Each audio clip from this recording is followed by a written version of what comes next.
दोस्तों, आप सभी का स्वागत है हमारे YouTube channel mental for education पे। आज के इस वीडियो में दोस्तों हम लोग देखेंगे इतिहास के टॉप 15 प्रश्न को। दोस्तों, ये टॉप 15 प्रश्न ये जितने भी एग्ज़ाम हुए हैं अभी हाल फिलहाल में, उन सभी एग्ज़ाम में जो हिस्ट्री से पूछे गए तो वो सभी प्रश्न को हम लोग इस वीडियो में डिस्कस करने वाले हैं। और आप सभी क्वेश्चन को देखिए और कितने क्वेश्चन का आंसर कर पाते हैं और आपका इसमें 50 में से कितना मार्क्स आता है वो कमेंट सेक्शन में ज़रूर बताएं। और हमारे चैनल को दोस्तों सब्सक्राइब कर ले और वीडियो अच्छा लगे तो लाइक एक ज़रूर कर दे। ठीक है, चलिए दोस्तों वीडियो शुरू कर लेते हैं। हमारा पहला प्रश्न है दोस्तों, भारत कब एक संप्रभु गणराज्य बना था? तो दोस्तों भारत ये 26 जनवरी 1950 को संप्रभु गणराज्य बन चुका था, इसलिए इसका सी ऑप्शन बिल्कुल राइट हो जाएगा। इसे आपको याद रखना है। अगला प्रश्न आता है दोस्तों, भारत के अंतिम गवर्नर जनरल कौन थे? तो दोस्तों भारत के अंतिम गवर्नर जनरल ये थे चक्रवर्ती राजगोपालाचारी। ये ऑप्शन इसका बिल्कुल राइट हो जाएगा, इसे भी आप याद रखिएगा। अगला प्रश्न आता है दोस्तों, भारतीय पुरातत्व पर्यवेक्षण का गठन किसने किया था? तो दोस्तों भारतीय पुरातत्व पर्यवेक्षण का गठन ये किया गया था दोस्तों अलेक्जेंडर कनिंघम के द्वारा। ठीक है, ये ऑप्शन इसका बिल्कुल राइट हो जाएगा, इसे भी आपको याद रखना है। अगला प्रश्न हमारा दोस्तों, आज़ादी के बाद भी कौन भारत का गवर्नर बना रहा था? तो दोस्तों आज़ादी के बाद भी भारत का गवर्नर कौन बना रहा? तो इसका सही आंसर हो जाएगा दोस्तों लुईस माउंटबेटन। ये ऑप्शन इसका बिल्कुल राइट हो जाएगा, इसे आप याद रखिएगा। अगला प्रश्न आता है दोस्तों, निम्नलिखित में से भारत के सिविल सेवा का जनक किसे माना जाता है? तो दोस्तों सिविल सेवा का जनक ये माना जाता है दोस्तों लॉर्ड कॉर्नवालिस को। ये ऑप्शन इसका बिल्कुल राइट हो जाएगा, इसे आप याद रखिएगा।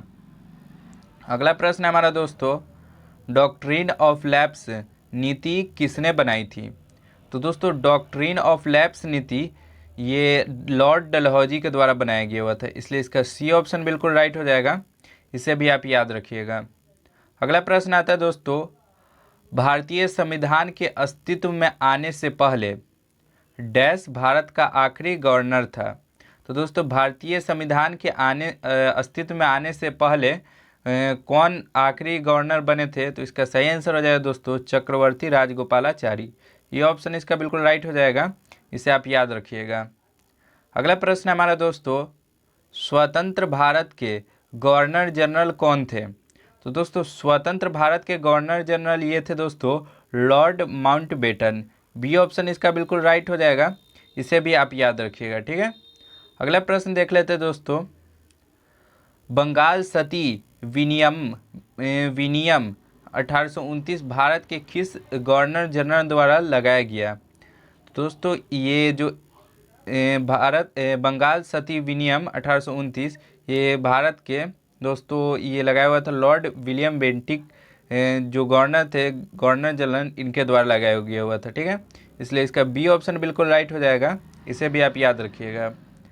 अगला प्रश्न आता है दोस्तों, किस गवर्नर जनरल के समय भारत का स्वतंत्रता संघर्ष सिपाही विद्रोह हुआ था? तो दोस्तों सिपाही विद्रोह ये किस गवर्नर जनरल के हुआ था समय में? तो इसका राइट आंसर हो जाएगा दोस्तों लॉर्ड कैनिंग। डी ऑप्शन बिल्कुल राइट हो जाएगा, इसे भी आप याद रखिएगा। अगला प्रश्न है हमारा दोस्तों, भारत के गवर्नर जनरल के रूप में लुईस माउंटबेटन की जगह किसने ली थी? तो दोस्तों लुईस माउंटबेटन की जगह ये ली हुई थी दोस्तों सी राजगोपालाचारी। डी ऑप्शन बिल्कुल राइट हो जाएगा। अगला प्रश्न देख लेते हैं दोस्तों। अगला प्रश्न हमारा, पहला हिंदी अखबार 30 मई 1826 को शुरू किया गया था। ठीक है, 30 मई 1826 को शुरू किया होती है, ये भी पॉइंट बन जाता है यहाँ कि पहला हिंदी का अखबार कब शुरू किया गया हुआ था? तो 30 मई 1826 को शुरू किया गया हुआ था। ठीक है, आगे कहता है दोस्तों क्वेश्चन, यह दिन हिंदी पत्रकारिता दिवस के रूप में मनाया जाता है, इस अखबार का नाम क्या था? तो दोस्तों जो अखबार छपा था उसको उस दिन से हिंदी पत्रकारिता दिवस मनाते आ रहे हैं, तो इस अखबार का क्या नाम था? इसका सही आंसर हो जाएगा दोस्तों उदंत मार्तंड। सी ऑप्शन बिल्कुल सही हो जाएगा, उदंत मार्तंड। अगला प्रश्न देख लेते हैं दोस्तों, और इसे आप याद रखिएगा, ठीक है। अगला प्रश्न है हमारा दोस्तों, स्वतंत्रता संग्राम में मदद करने के लिए लोकमान्य तिलक द्वारा कौन सा अखबार शुरू किया गया था।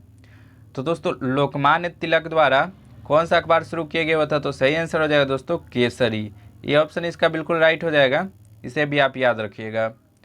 अगला प्रश्न है हमारा दोस्तों, किससे फायर ऑफ इंडिया सर्विसेज कहा जाता है। तो दोस्तों फायर ऑफ इंडिया सर्विसेज ये किसे कहा जाता है, तो इसका सही आंसर हो जाएगा दोस्तों सरदार वल्लभ भाई पटेल। डी ऑप्शन इसका बिल्कुल राइट हो जाएगा, इसे आप याद रखिएगा, ठीक है। अगला प्रश्न देख लेते हैं दोस्तों, भारतीय स्वतंत्रता के दौरान समाचार पत्र यंग इंडिया को किसके द्वारा प्रकाशित किया गया था। तो दोस्तों यंग इंडिया को किसके द्वारा प्रकाशित किया गया था, तो इसका सही आंसर हो जाएगा दोस्तों महात्मा गांधी। सी ऑप्शन बिल्कुल सही हो जाएगा, इसे भी आप याद रखिएगा, ठीक है। अगला प्रश्न आता है दोस्तों, महात्मा गांधी को दक्षिण अफ्रीका में एम्बुलेंस सेवाओं में उनके योगदान के लिए अंग्रेजों के कैसरे हिंद पदक से किसने सम्मानित किया था। तो दोस्तों महात्मा गांधी जी को कैसरे हिंद से किसने सम्मानित किया था, तो इसका राइट आंसर हो जाएगा दोस्तों लॉर्ड हार्डिंग के द्वारा, और जिसे बाद में महात्मा गांधी ने इसे रिजेक्ट भी कर दिया, और ठीक है, इसलिए इसका सी ऑप्शन बिल्कुल सही हो जाएगा। अगला प्रश्न आता है दोस्तों, वह व्यक्ति जिसे गुरुदेव के नाम से जाना जाता था। तो दोस्तों गुरुदेव के नाम से किन्हें जाना जाता था, तो सही आंसर हो जाएगा दोस्तों रविंद्रनाथ टैगोर। सी ऑप्शन बिल्कुल राइट हो जाएगा, इसे भी आप याद रखिएगा। अगला प्रश्न आता है दोस्तों, रविंद्रनाथ टैगोर को गुरुदेव की उपाधि किसने दी थी। बहुत ही अच्छा क्वेश्चन है दोस्तों, ये रविंद्रनाथ को गुरुदेव की उपाधि किसने दी थी, और इम्पॉर्टेंट भी आपके एग्जाम को लेकर। तो इसका सही आंसर हो जाएगा दोस्तों महात्मा गांधी। ये ऑप्शन इसका बिल्कुल सही हो जाएगा, इसे भी आप याद रखिएगा। अगला प्रश्न हमारा दोस्तों, गांधी जी को ब्रिटिश ने कौन सी उपाधि प्रदान की थी जो उनके द्वारा त्याग दी गई। दोस्तों पीछे भी बता चुके हुए हैं, गांधी जी को केसरे हिंद ये उपाधि दी गई थी जिसे गांधी जी ने त्याग दिया। तो इसका डी ऑप्शन बिल्कुल सही हो जाएगा। अगला प्रश्न आता है दोस्तों, भारत की आज़ादी की लड़ाई के दौरान करो या मरो का नारा किसने दिया। तो दोस्तों करो या मरो का नारा ये बहुत ही फेमस ये नारा है, तो ये तो आपको मालूम ही होगा, महात्मा गांधी के द्वारा दिया गया हुआ था। सी ऑप्शन बिल्कुल राइट हो जाएगा। अगला प्रश्न देख लेते हैं दोस्तों, किसने कहा था तुम मुझे खून दो मैं तुम्हें आज़ादी दूंगा। दोस्तों बहुत ही अच्छा क्वेश्चन है, इसे भी आप याद रखिएगा। तो इसका सही आंसर हो जाएगा दोस्तों सुभाष चंद्र बोस। डी ऑप्शन बिल्कुल राइट हो जाएगा, इसे आप याद रखिएगा। अगला प्रश्न है हमारा दोस्तों, ऐसे जियो जैसे कि यह आपका आखिरी दिन है, ऐसे सीखो कि आप हमेशा जीवित रहेंगे, यह शब्द किसके द्वारा कहे गए हैं। तो दोस्तों यह शब्द किसके द्वारा कहे गए हैं, तो सही आंसर हो जाएगा दोस्तों महात्मा गांधी। ये ऑप्शन इसका बिल्कुल राइट हो जाएगा, इसे भी आप याद रखिएगा। अगला प्रश्न आता है दोस्तों, बिस्मार्क ऑफ इंडिया किसे कहा जाता है। तो दोस्तों बिस्मार्क ऑफ इंडिया ये कहा जाता है सरदार वल्लभ भाई पटेल जी को, इसलिए इसका बी ऑप्शन बिल्कुल राइट हो जाएगा, इसे भी आप याद रखिएगा। अगला प्रश्न है हमारा दोस्तों, सहिष्णुता के अभ्यास में उनके दुश्मन को उसकी अपनी उसका सबसे अच्छा शिक्षक होता है, यह शब्द किसने कहा था। तो दोस्तों ये एक कथन है, ठीक है, और इसे किसने कहा था, तो इसका सही आंसर हो जाएगा दोस्तों दलाई लामा। डी ऑप्शन इसका बिल्कुल सही हो जाएगा दलाई लामा। अगला प्रश्न देख लेते हैं दोस्तों, हम वह है जिसे हमारे सॉरी दोस्तों हम वह है जिसे हमारे विचारों ने बनाया, इसलिए आप जो सोचते हैं उस पर ध्यान दें। शब्द गौण है, विचार रहते हैं, वे दूर तक जाते हैं, ऐसा किसने कहा था। तो दोस्तों ये भी एक कथन है। तो ऐसे ऐसे क्वेश्चन बहुत सारे पूछ लिए जाते हैं, तो इस क्वेश्चन को आप अच्छा से देखिएगा। तो ये कथन किसके द्वारा कहा गया हुआ है, तो सही आंसर हो जाएगा दोस्तों स्वामी विवेकानंद। सी ऑप्शन बिल्कुल राइट हो जाएगा, इसे भी आप याद रखिएगा। अगला प्रश्न हमारा दोस्तों, भारत में पश्चिमी शिक्षा एवं अंग्रेजी भाषा शुरू करने के लिए वकालत किसने की थी?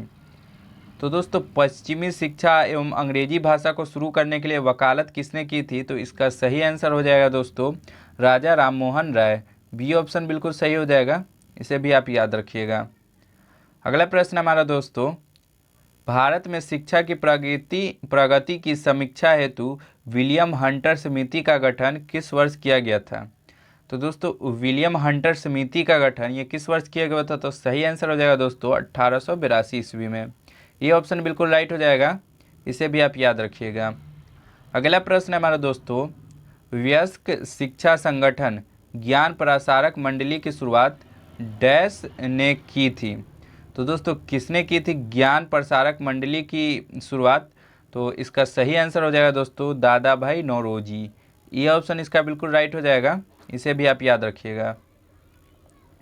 अगला प्रश्न हमारा दोस्तों, 1884 में डेक्कन एजुकेशन सोसाइटी की स्थापना पुणे में किसके द्वारा की गई थी? तो दोस्तों डेक्कन एजुकेशन सोसाइटी ये किसके द्वारा स्थापित की गई हुई थी? तो इसका सही आंसर हो जाएगा दोस्तों विष्णु सादी चिपलूनकर और बाल गंगाधर तिलक, ये दोनों के द्वारा शुरू की गई थी। तो इसका ए ऑप्शन बिल्कुल राइट हो जाएगा, इसे भी आप याद रखिएगा। अगला प्रश्न हमारा दोस्तों, उस वास्तुकार का नाम बताइए जिसने नई दिल्ली को डिजाइन किया? तो दोस्तों नई दिल्ली का डिजाइन किसने किया, वो वास्तुकार कौन था? तो इसका राइट आंसर हो जाएगा दोस्तों sir Edwin Lutyens. B option बिल्कुल राइट हो जाएगा, इसको भी आपको याद रखना है। अगला प्रश्न आता है दोस्तों, दिल्ली में संसद भवन का निर्माण किस अवधि के दौरान किया गया था? तो दोस्तों संसद भवन का निर्माण ये किस अवधि के दौरान किया गया था?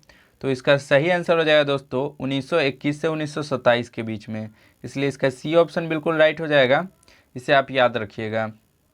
अगला प्रश्न आता है दोस्तों, 0 माइल स्टोन को ब्रिटिश द्वारा स्थापित किया गया था, जो इस बिंदु का प्रयोग सभी दूरियों को मापने के लिए क्या करते हैं? यहाँ पे थे हो जाएगा, क्या करते थे, यह कहाँ है? तो दोस्तों अभी फ़िलहाल में ये कहाँ पे है? तो इसका सही आंसर हो जाएगा दोस्तों नागपुर। सी ऑप्शन बिल्कुल राइट हो जाएगा, इसे भी आप याद रखिएगा। अगला प्रश्न हमारा दोस्तों, अब्दुल रहमान और ब्रिटिश राज के प्रतिनिधि श्री मॉर्टिमर ने डैश की स्थापना के समझौते पर हस्ताक्षर किए गए थे? तो दोस्तों किसके समझौते पर हस्ताक्षर किए गए थे? तो इसका सही आंसर हो जाएगा दोस्तों डुरंड रेखा समझौता। बी ऑप्शन बिल्कुल राइट हो जाएगा, इसे भी आप याद रखिएगा। अगला प्रश्न आता है दोस्तों, तमिलनाडु में हुए नमक सत्याग्रह का नेतृत्व किसने किया था? तो दोस्तों यहाँ पे तमिलनाडु के बारे में पूछा जा रहा है। तो यहाँ पे जो नमक सत्याग्रह हुआ था वो इसका नेतृत्व किसने किया था? तो इसका राइट आंसर हो जाएगा दोस्तों श्री राजगोपालाचारी। ये ऑप्शन इसका बिल्कुल राइट हो जाएगा, इसे आप याद रखिएगा। अगला प्रश्न है हमारा दोस्तों, निम्नलिखित शहरों में से किसे प्राचीन समय में डेसिंगनाडु कहा जाता था? तो दोस्तों डेसिंगनाडु ये किसे कहा जाता था? तो इसका राइट आंसर हो जाएगा दोस्तों कोल्लम को। ये ऑप्शन बिल्कुल राइट हो जाएगा, इसे आप याद रखिएगा। अगला प्रश्न आता है दोस्तों, चिलियावाला युद्ध कब लड़ा गया था? तो दोस्तों चिलियावाला युद्ध ये लड़ा गया था 1849 में, इसलिए इसका सी ऑप्शन बिल्कुल राइट हो जाएगा, इसे भी आप याद रखिएगा। अगला प्रश्न आता है दोस्तों, निम्नलिखित में से कौन सा विद्रोह ब्रिटिश शासकों द्वारा लगाए गए प्रतिबंधों के विरुद्ध नहीं था? तो दोस्तों कौन सा विद्रोह ब्रिटिश शासकों द्वारा लगाए गए प्रतिबंधों के विरुद्ध नहीं था? तो इसका राइट आंसर हो जाएगा दोस्तों नक्सलवादी। डी ऑप्शन बिल्कुल सही हो जाएगा, इसे आप याद रखिएगा। अगला प्रश्न है हमारा दोस्तों, आत्मसम्मान का अभिमान एक ऐसा अभिमान है जिसका लक्ष्य ऐसे समाज निर्मित करना है जहां पिछड़ी जातियों को भी समान मानव अधिकार प्राप्त हो। इसकी शुरुआत किसने की थी? तो दोस्तों इसकी शुरुआत ये किसके द्वारा की? सही आंसर हो जाएगा दोस्तों ईवी रामसामी के द्वारा। बी ऑप्शन बिल्कुल सही हो जाएगा, इसे भी आप याद रखिएगा। अगला प्रश्न आता है दोस्तों, 1866 में ईस्ट इंडिया संघ की स्थापना किसने की थी? तो दोस्तों 1866 में ईस्ट इंडिया कंपनी की स्थापना ये दोस्तों की थी दादा भाई नौरोजी ने। ये ऑप्शन इसका बिल्कुल राइट हो जाएगा, इसे आप याद रखिएगा। अगला प्रश्न आता है दोस्तों, निम्न में से कौन से वर्ष भारत पाक युद्ध नहीं हुआ? तो दोस्तों कौन से वर्ष में भारत पाक युद्ध नहीं हुआ था? तो इसका सही आंसर हो जाएगा दोस्तों, इसका सही आंसर हो जाएगा 1962 ईस्वी में। बी ऑप्शन इसका बिल्कुल राइट हो जाएगा, इसे आप याद रखिएगा। अगला प्रश्न है हमारा दोस्तों, भारत की स्वतंत्रता के तुरंत बाद डैश राज्य था? तो दोस्तों गोवा किसका राज्य था? तो इसका सही आंसर हो जाएगा दोस्तों पुर्तगाली का। बी ऑप्शन बिल्कुल राइट हो जाएगा, इसे भी आप याद रखिएगा। अगला प्रश्न आता है दोस्तों, 1971 से पहले भारत पाकिस्तान युद्ध किस वर्ष हुआ था? तो दोस्तों 1971 से पहले भारत पाकिस्तान युद्ध ये किस वर्ष हुआ था? तो इसका सही आंसर हो जाएगा दोस्तों 1965 ईस्वी में, इसलिए इसका डी ऑप्शन बिल्कुल राइट हो जाएगा, इसे भी आप याद रखिएगा।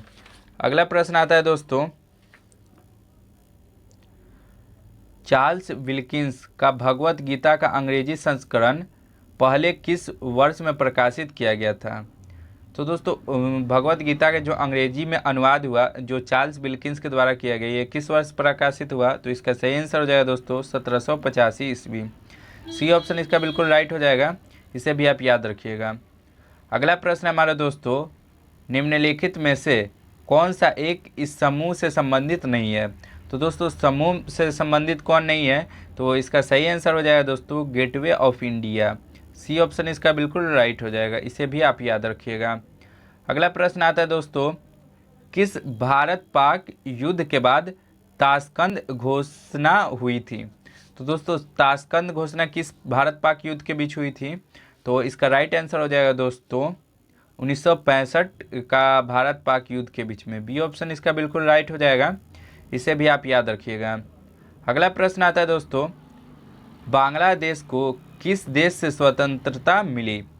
तो दोस्तों बांग्लादेश को ये किस देश से स्वतंत्रता मिली? तो इसका बहुत ही इजी क्वेश्चन है, तो इसका सही आंसर हो जाएगा दोस्तों पाकिस्तान। सी ऑप्शन बिल्कुल राइट हो जाएगा, इसे भी आप याद रखिएगा। अगला प्रश्न है हमारा दोस्तों, कौन से साल बांग्लादेश एक स्वतंत्र संसदीय लोकतंत्र बना? तो दोस्तों कौन से साल बांग्लादेश एक स्वतंत्र संसदीय लोकतंत्र बना? तो इसका सही आंसर हो जाएगा दोस्तों जनवरी 1972 में। बी ऑप्शन इसका बिल्कुल राइट हो जाएगा, इसे भी आप याद रखिएगा। अगला प्रश्न हमारा दोस्तों, भारत पाकिस्तान कारगिल युद्ध का कोड नाम क्या था? तो दोस्तों भारत पाकिस्तान कारगिल युद्ध का कोड नाम यह था ऑपरेशन विजय। बी ऑप्शन इसका बिल्कुल सही हो जाएगा, इसे भी आप याद रखिएगा। दोस्तों आज के लिए हमारा इतना ही, टॉप 15 में इतना ही था। कितना क्वेश्चन का नंबर आया है टेस्ट में, ये आप कमेंट सेक्शन में ज़रूर बताएं। अगर वीडियो दिल से अच्छा लगा हो तो हमारे वीडियो को लाइक करें और चैनल को सब्सक्राइब कर लें। आज के लिए इतना ही दोस्तों, जय हिंद जय भारत।